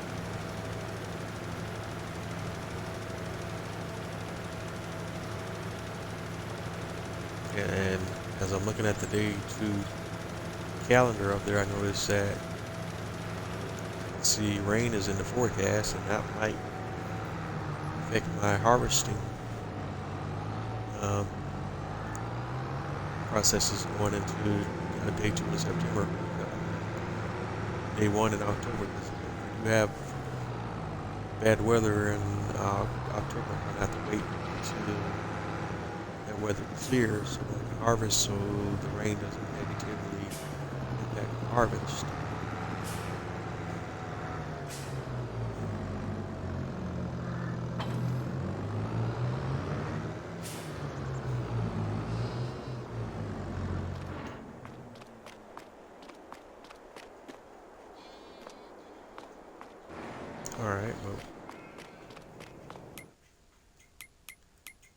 Alright, so we were able to get some mineral fertilizer down canola field. Now we're going to grab our Massey, and I'm probably just going to get this started, but we'll pick up from here when we come back in next week with our harvesting and everything else. But we'll go ahead and lease the planter right now.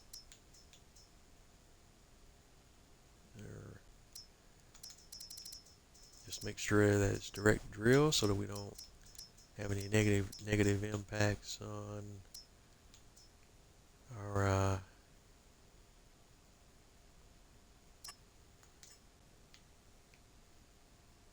precision farming stuff. ASCII standard. And I'm actually going to use the version we'll go ahead and use the one with the solid fertilizer tank just to see how it does. And this is a 1590 no-till drill. We'll use that again. This is a modded piece of equipment, so we'll go ahead and lease that again. And we'll pick that up from the shop. Alright, and this is where we're going to end it tonight. Like I always say, if you're not having fun doing what you do, what are you doing? And we'll come back in next episode on our harvesting, planting the wheat. I'll probably go ahead and get that off camera, and then we'll just come right into the harvesting. We shall see. Thank you all for tuning in. Thanks for watching. Thanks for dealing with my lateness tonight and sliding into the overtime. As always, you can catch me on all the major social media platforms as Bose831 Gaming. Bose831 Gaming on Facebook, Twitch, Twitter, YouTube, Instagram. As always, continue to like, comment, subscribe. Let me know what you like, love, hate, anything in between. That's what we do here. And thank you for your support. And I will catch you on the flip side. Have a great night.